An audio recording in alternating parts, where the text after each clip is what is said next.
Hello and welcome to Mormons, Mystics, and Muons. I'm Gabe, and today I'm doing a solo episode. Somebody had made a comment asking if we'd covered Nick Bostrom's simulation hypothesis, which we hadn't, so I'm going to end up there, but we're going to get there by way of deconstructing language and talking truth, monism, and dreams.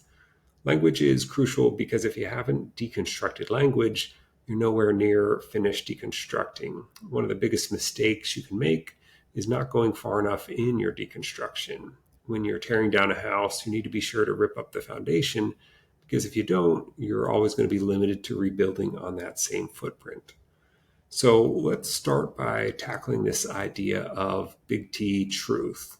To do so, we need to separate ourselves a little from our thoughts, which are generally in words or constructs. In other words, we have taken an ineffable experience or reality and then chopped it up into separate concepts, words. And then we've chopped those up into letters. And we've tried to commonly agree on what words mean so that we can have this economy of information. And then we have arguments, or worse, wars, because the concept that I've packaged into my 3 letters of God is more correct than your 3 letters, because we get lured into the dream or the delusion that the symbol is really the thing it is pointing to. The constructs, the words, the letters, they're all inherently meaningless. They only have the meaning that we've given them. And the second we forget that, and that the real concept or thing that they point to is not captured fully in the word, and the fact that it's actually impossible to capture it fully, we trap ourselves in the matrix of language. The second we forget that my 3 letters, G-O-D, might be pointing to a different concept than your 3 letters, we're lost in the matrix. When we confuse words as being identical with the concepts they point to, we start to think that we can actually fully understand and can communicate about those underlying truths using words. The next thing you know, we're arguing about 3 letters as though we could ever fully understand the ineffable. We've made an idol of God, not of metal or stone, but of 3 letters, G-O-D. So I think it's helpful to zoom out. I want you to close your eyes and play along with me for a minute. So zoom out and picture your head. Zoom out now to a bird's eye view of your house, and then zoom out further and picture your town, and then zoom out and see Earth, and then the solar system, the galaxy, and all the way out to see multitudes of galaxies. God, the cosmos, source, universe, the meaning of life, whatever you want to call what we've been arguing about, is bigger than all of that, or created all of that, or is all of that. Yet you're thinking, reasoning, and talking in a crude language system that one species in the infinite universe made up in the last little blip of the infinite time of the universe. Do you think that you'd really be able to capture God, cosmos, source, the universe, the meaning of life within the confines of your language? Or that we'd be able to understand it within the mind, your mind, that effectively takes up 0 space in the universe? Can you comprehend the universe's infinite volume and meaning with confidence within what rounds down to essentially nothing at all? No, but don't stop trying. However, this helps us realize our blind spots. In other words, whatever framework or understanding we put together using words, we know isn't big T truth. It can't be. Words are too small and too limiting. So if big T truth is something we're only going to asymptotically approach but never arrive at, what is little t truth or knowledge? What are we pursuing? Francis Bacon has a good definition stating, quote, "Knowledge is power. The real test of knowledge is not whether it is true, but whether it empowers us. Scientists usually assume that no theory is 100% correct. Truth, consequently, is a poor test for knowledge. The real test is utility. A theory that enables us to do new things constitutes knowledge," end quote. So the pursuit we're on is for more and more accurate frameworks, or myths that empower us, are internally consistent, and explain as much phenomena that we observe as possible. One way of getting around the limitations of words is to recognize that while we are constrained by the constructs of language, we're not as constrained in our experience. Evolutionarily, we've been experiencing long before we've been drawing boxes around those experiences with words. This is why what the research would define as, quote unquote, the mystical experience, which has been going on for who knows how long before we had language, it's often described as ineffable or indescribable.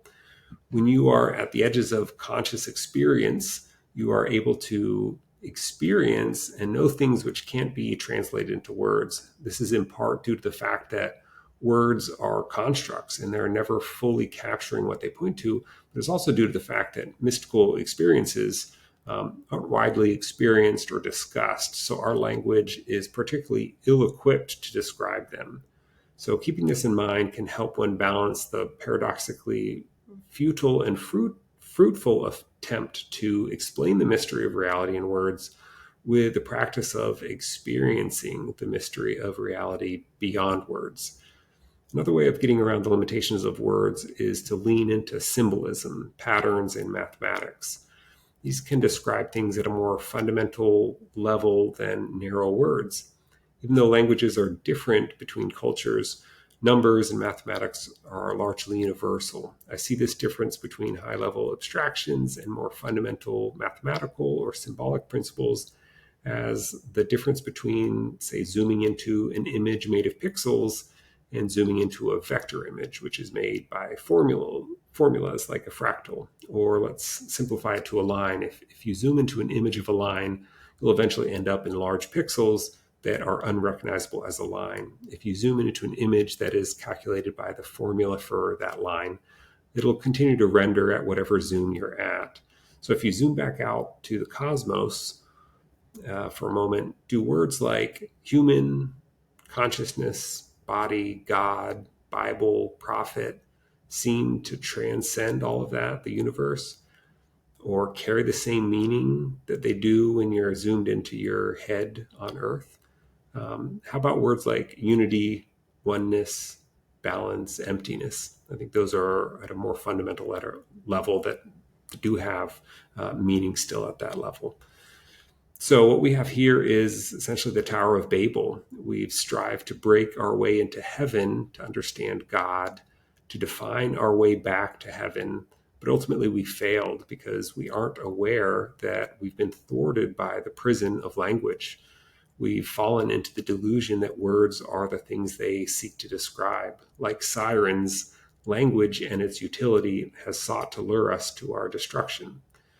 This is why a fractal view of the universe is important. There's a Hermetic law of correspondence, as above, so below, that refers to this. Instead of trying to understand the universe word by word or pixel by pixel, why not try to understand the principles that apply at all levels of inspection, both to the cosmos as well as to the subatomic? As we are now at a point at which existential threat is actually a reality, like global nuclear destruction or the elimination of human life by AI, any explanation of reality or of the meaning of the universe should still be applicable if we're gone tomorrow.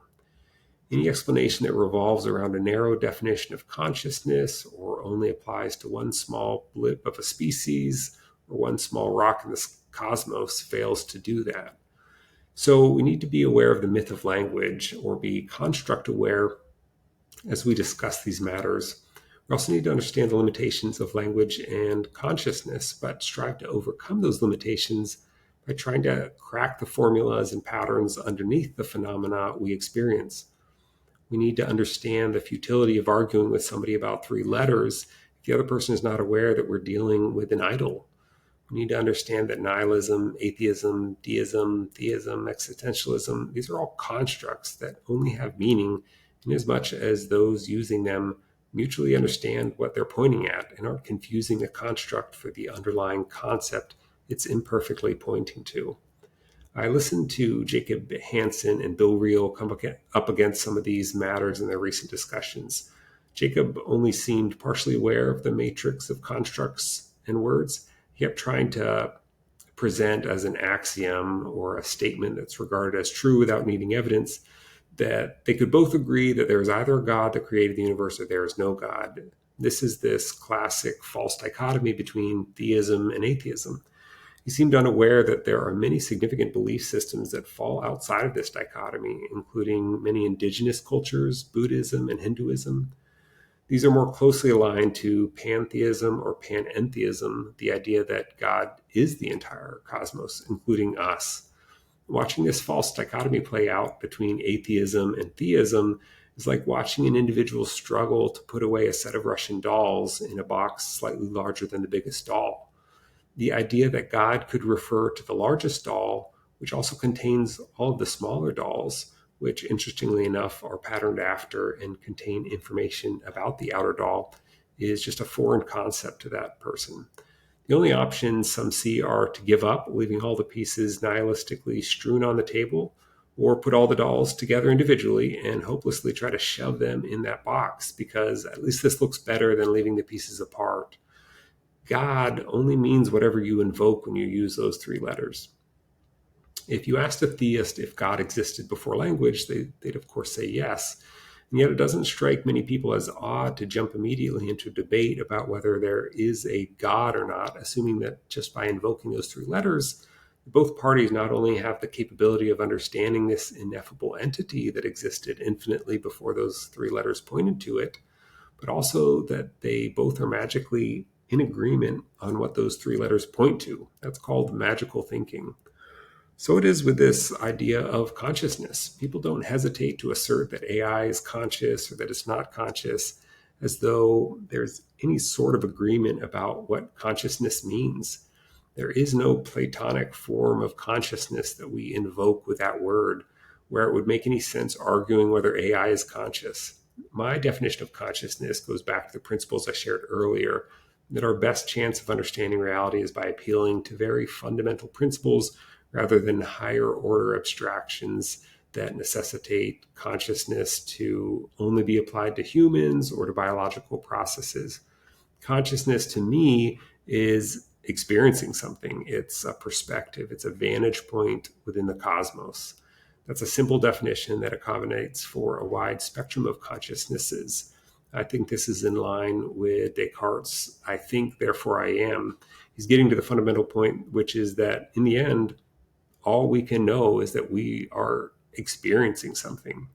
Others define consciousness as a very narrowly defined phenomenon, only attributable to humans or biological processes. But it's important to keep in mind that asserting whether or not something is conscious is meaningless without a shared agreement of the meaning of that word.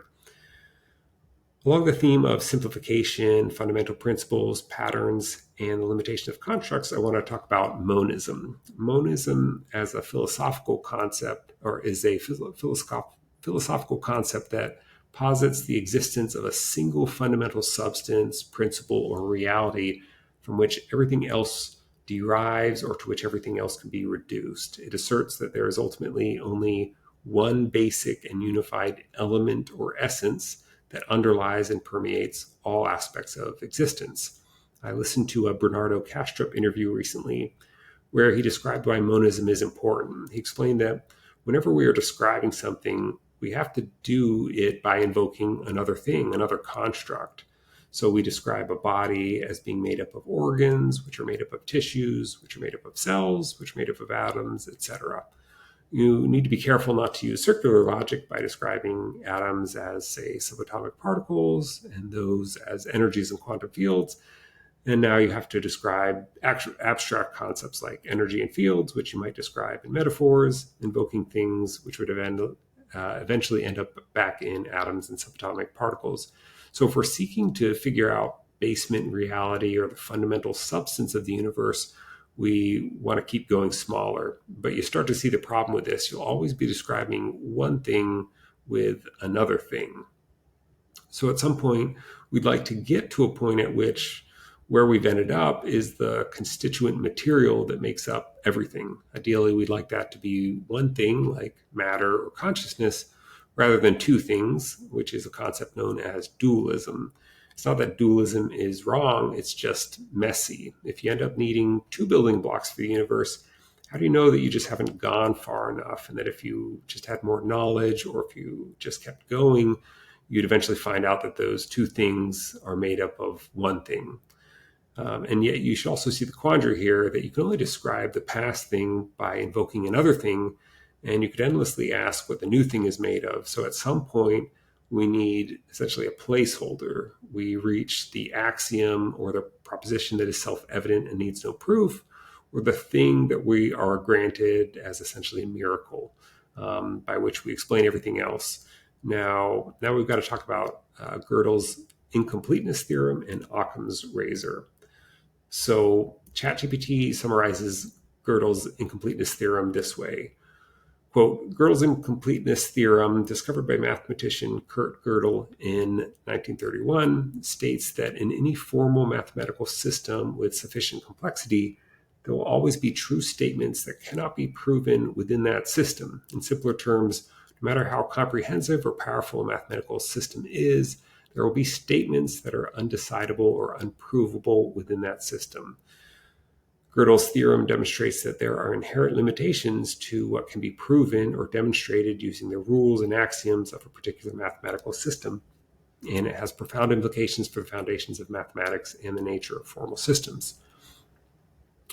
Though this refers to math, many scientists and philosophers feel it is applicable to more than just math. This is in line with my previous statements about how mathematical or more fundamental principles below the construct of language hold value in describing the universe and reality. So I think it also applies to philosophy.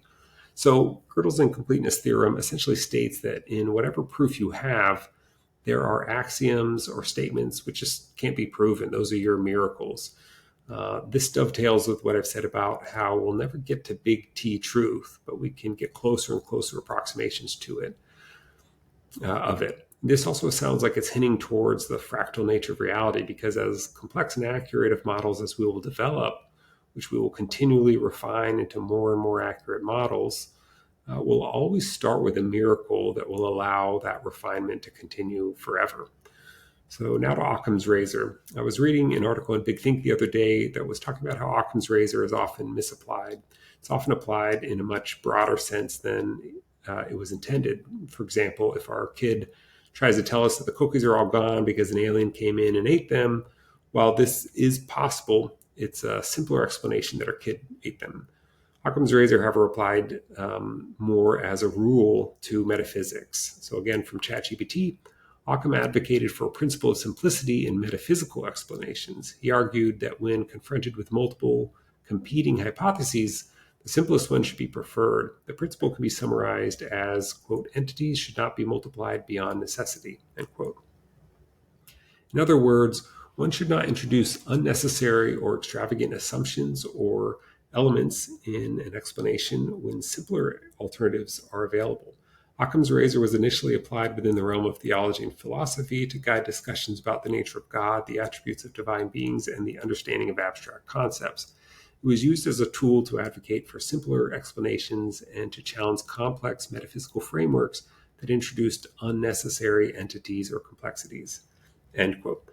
In other words, Occam's razor doesn't mean that the simplest explanation is true, just that it's preferred. So when it comes to monism or dualism, Occam's razor states that if you can explain the universe as being created from one substance equally well as an explanation using two substances, the former is preferred. This makes sense since we've established that we aren't ever going to be actually uncovering big T truth within the construct of language. We're instead just seeking to make the most accurate model that approximates big T truth. So if two models are put forward that do equally well, then the simpler one is more ideal, since neither of them are inherently true. We're optimizing for accuracy and simplicity. So not only do we need to apply Occam's razor to the question of dualism versus monism, but then we need to determine which form of monism. I've not heard a compelling dualist framework that offers anything more than monism, and I think many would agree with me on this. Those that don't, they can present one. However, the debate between the two prevailing forms of monism is more hotly contested. Most of scientific reasoning is within the camp of materialism, the idea that the world is made up of physical matter and that at some level consciousness emerges from a certain configuration of that matter. However, many spiritual thinkers, native cultures, Eastern traditions, philosophers, and an increasing number of scientific thinkers are advocating for idealism, or the idea that the universe is fundamentally consciousness or mental in nature, and that physical matter actually arises from or through consciousness. So this begs a question of what this consciousness is defined as. But as I said earlier, there is some point at which we need to ask for a miracle because we get to the basement of Gödel's Incompleteness Theorem. So loosely defining consciousness or the mental nature of the universe as experience or perspective or a network of information sharing is my perspective, knowing that this may need to be refined as we go. If you listen to Donald Hoffman's interviews, he does a good job of discussing how materialism, though it's initially tempting, it's failed to show anything close to what it is claiming, that physical matter can boot up or create a conscious experience. We see correlations between what appears to us as consciousness and brain activity or neurotransmitters, but no causation. We've never proven that a conscious experience is created by the physical matter of the brain, nor do we have anything that resembles a coherent explanation of how you jump the gap from matter to an experience. In fact, we've got AI claiming to be conscious, and we can also correlate that to physical activity in computer chips and wires. But so far, most materialists would not agree that AI is conscious. And if they did, it would present a conundrum because the physical matter of a computer is very different than the physical matter of a brain, and yet they both would be producing the same thing. So materialism is a philosophy that requires two axioms, at least two axioms or miracles. One, that matter exists, and then that consciousness springs forth from matter. This isn't necessarily wrong, but Occam's razor says that if we can explain the universe in fewer miracles, that definition would be preferred. Additionally, a materialist perspective has no explanation for any sort of spiritual or psychical phenomena, which could be another problem depending on how much credence one wants to give to those phenomena. Also, given society's reluctance to attribute consciousness to AI, it begs the question, what would consciousness look like if we actually created it de novo? We've already created something that claims consciousness, appears conscious, surpasses benchmarks like the Turing test, which we previously said would prove consciousness, and yet very few want to believe that AI is conscious. So would we recognize this arbitrarily narrow consciousness even if it did occur from something other than humans?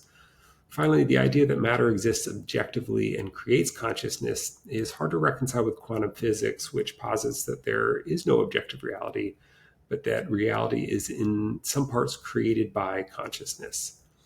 Idealism, however, only requires consciousness.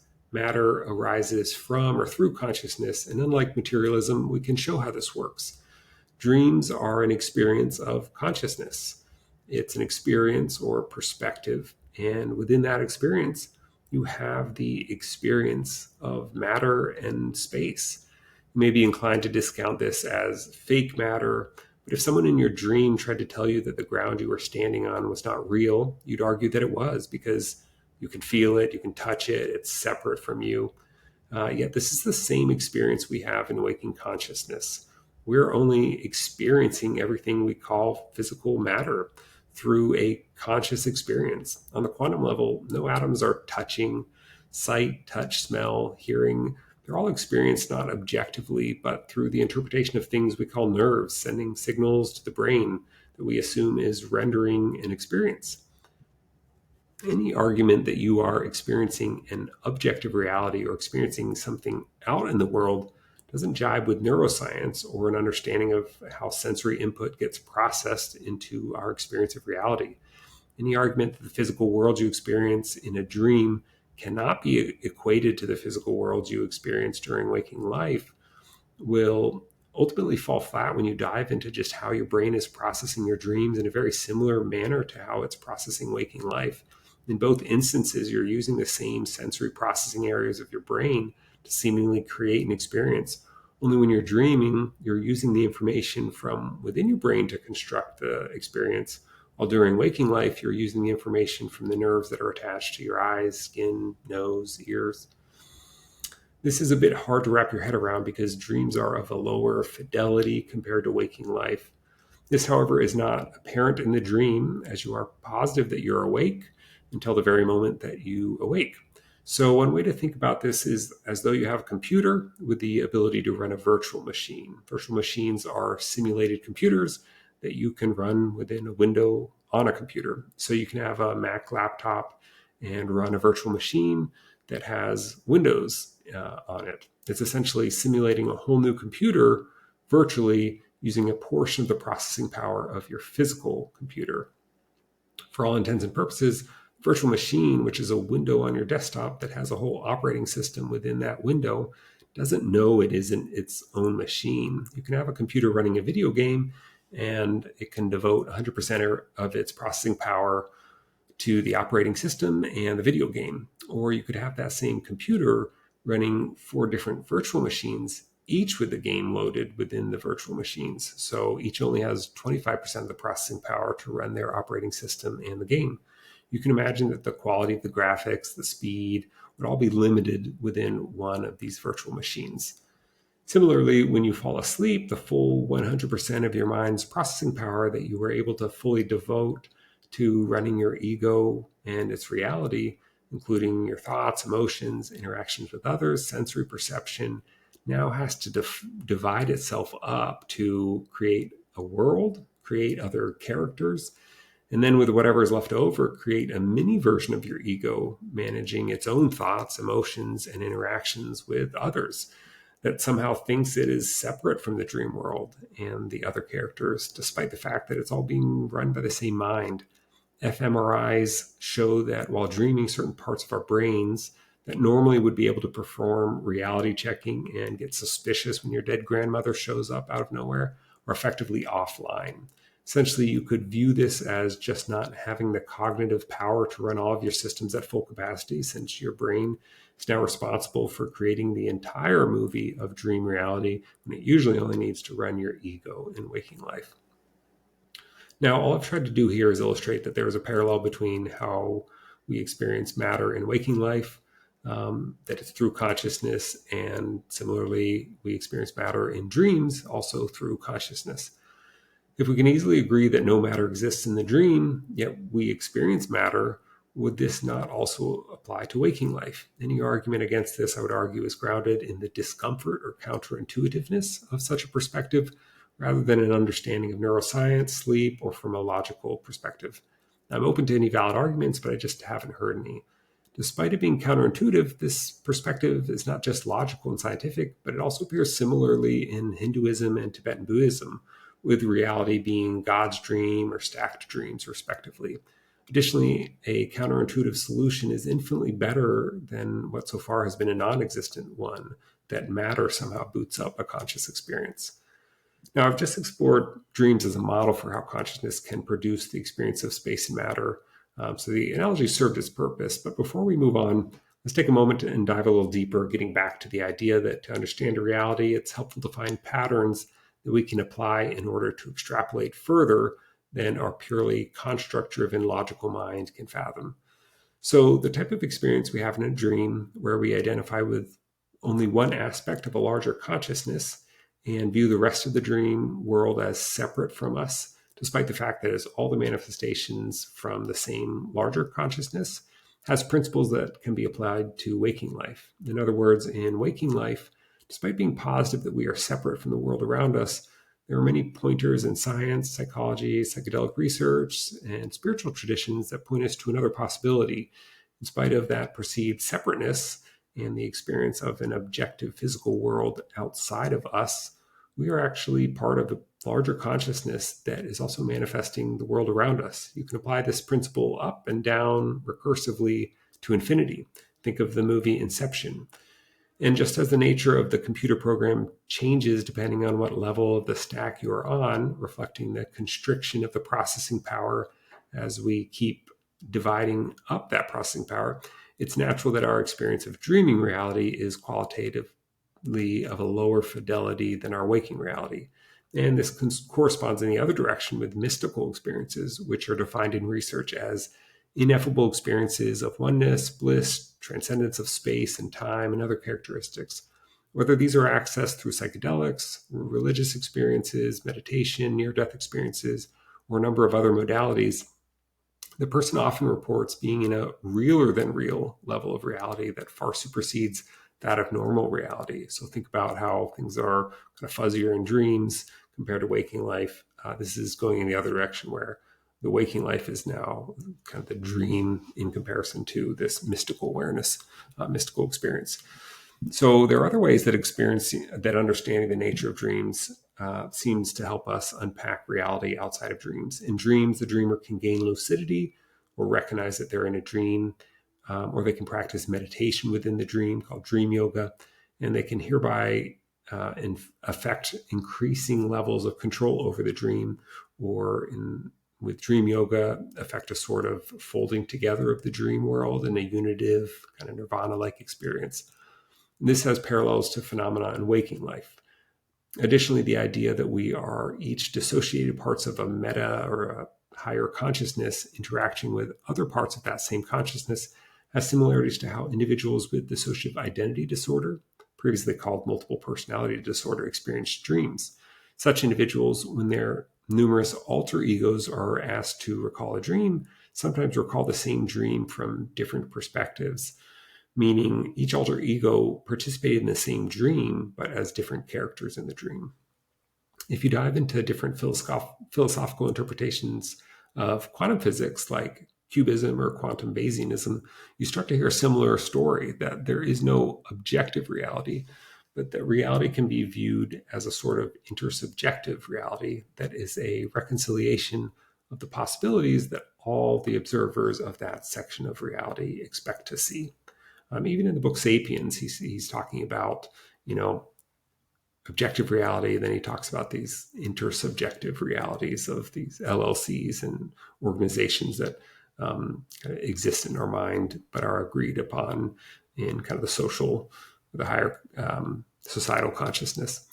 So what does this mean for matter, space, time, or a sense of self? As I said, I think it's important to take a flexible approach towards defining consciousness and define it as a perspective or an experience, not necessarily belonging to any biological entity or species. As such, we are free to recognize that there is a whole spectrum of consciousness which have different properties depending on where it falls on the spectrum. This is similar to the electromagnetic spectrum of light, where in certain ranges it manifests visibly, other ranges produce heat, and yet others penetrate matter like X-rays.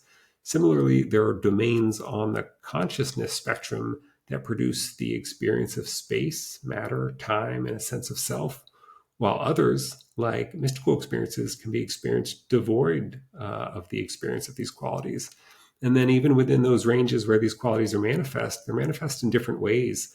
The space, matter, time, and self that you experience in a dream is of a different quality than what you experience in waking life. Even without experiencing mystical states, you've likely experienced the warping of time.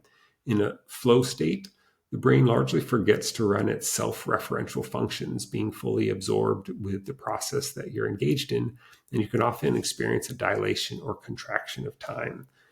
A broad definition of consciousness on a spectrum, or perhaps a 2 or 3-dimensional map of domains, is largely to be worked out. But one thing seems to be clear, that space, matter, time, and a sense of self, these all arise from and according to consciousness rather than the other way around.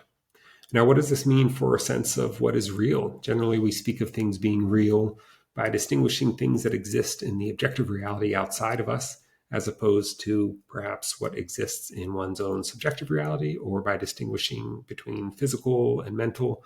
But we've thoroughly blurred the lines between objective and subjective and mental and physical. So the real question isn't whether something is real, but what kind of real something is.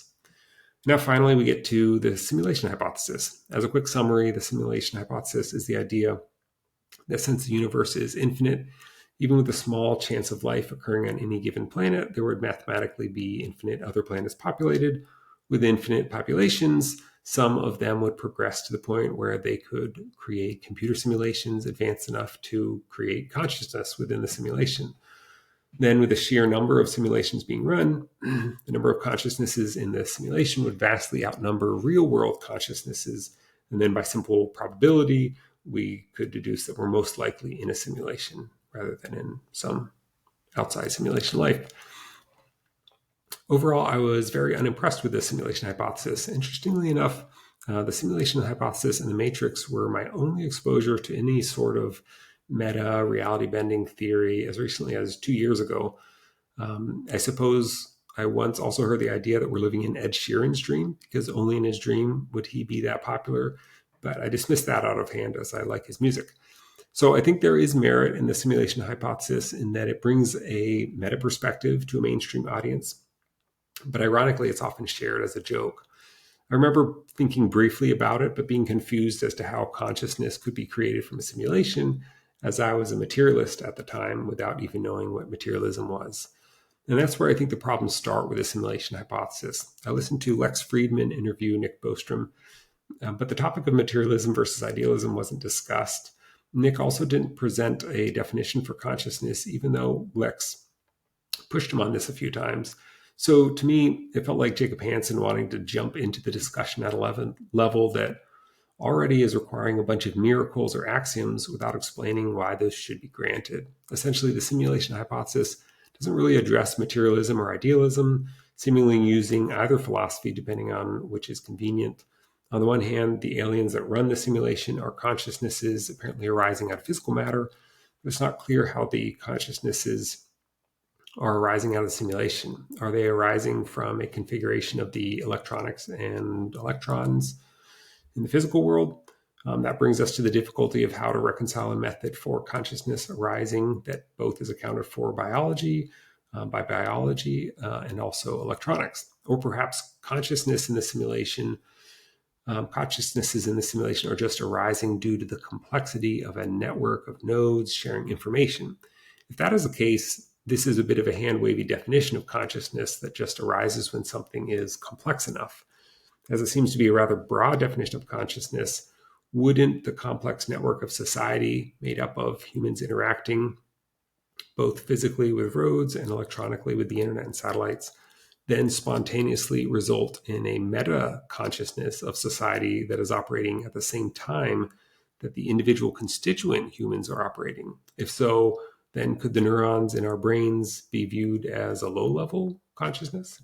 And actually, this is where I think the simulation hypothesis may have some merit, not that it is accurate, but that it points us back to idealism, with the simplest framework being the one comparing the layers of reality to recursive dreams. If you explore the simulation hypothesis thoroughly enough, you see it's quite a bit messier than the dream framework. It requires more miracles. It doesn't explain reality any better than the dream framework. In fact, it requires a lot of miracles, explaining reality in a rather convoluted way, assuming consciousness can arise from a simulation when we've already discussed a framework that describes reality as well or better using a phenomenon that we already experience every night. The simulation hypothesis is messy because it doesn't define what consciousness is. It doesn't take a stance on materialism versus idealism, and it posits that consciousness, though undefined, simply arises from some arbitrary threshold of complexity that is interconnected in some sort of network. By the merits of the last point, the society of aliens and the interconnectedness of the planets would then likely cause a certain metaconsciousness to arise that would complicate things. In other words, why would consciousness arise just from a computer simulation that resembles a network of nodes, but not arise from other networks of nodes? Additionally, the aliens in base reality themselves could be within a simulation, which could be part of a simulation.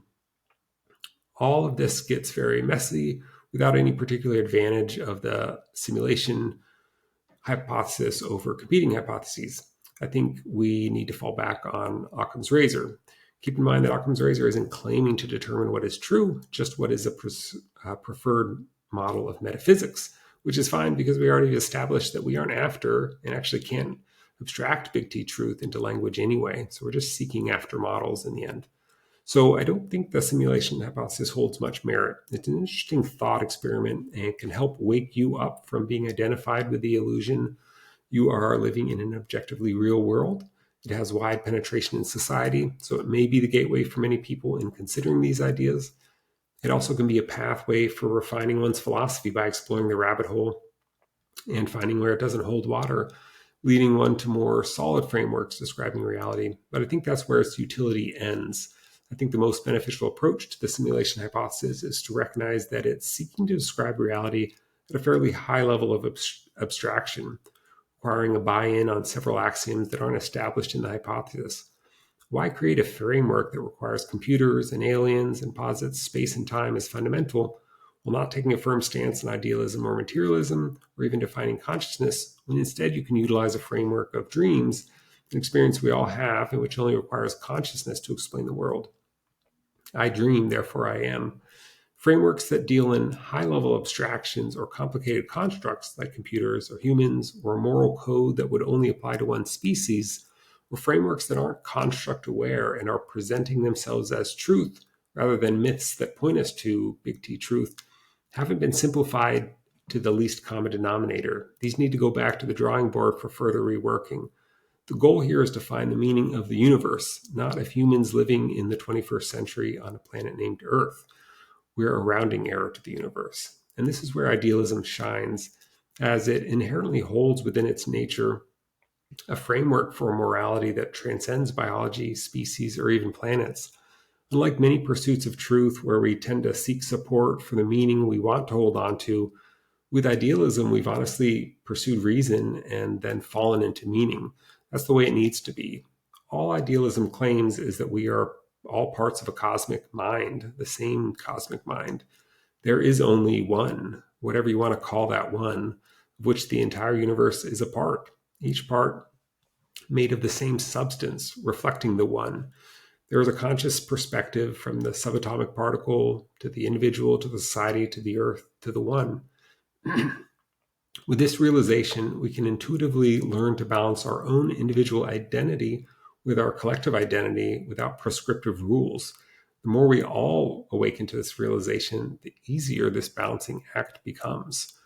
This realization at first can plunge you into nihilism as you realize that everything is inherently meaningless. That is to say, if everything is part of the one, there is no other from which to derive meaning. But sit with this long enough and you'll break through to a place where you realize the power of this proposition. With no inherent meaning imposed upon it, the one is free to make its own meaning. We are free to collectively make our own meaning. And when you look back at the most meaningful, joyful experiences of your life, I imagine they involved connection with other parts of the one, connection with friends, with family, with nature, experiences in which you cared for others or were cared for by others, experiences in which you showed someone how much they meant to you or felt how much you meant to them. This is the way healthy minds work, through interconnectedness, coherence, and harmony, rather than conflicted, fragmented, dissociated parts. Life is a dream, and we get to choose whether it's a nightmare or a fantasy. So, are we living in a simulation? It depends on your definition. Isn't a dream the most realistic simulation you've experienced?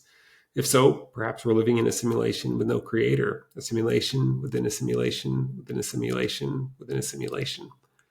Thanks for listening. Please take a moment to leave us a review wherever you listen.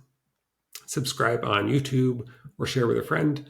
Also, please reach out at Mormons, Mystics, and Muons at gmail.com. It's really great to hear feedback from listeners or get comments on our videos or see reviews, whether you agree with us or want to give us a different perspective, or maybe you have a suggestion for us to explore. Anyway, drop us a line. We'd love to hear from you. Thanks.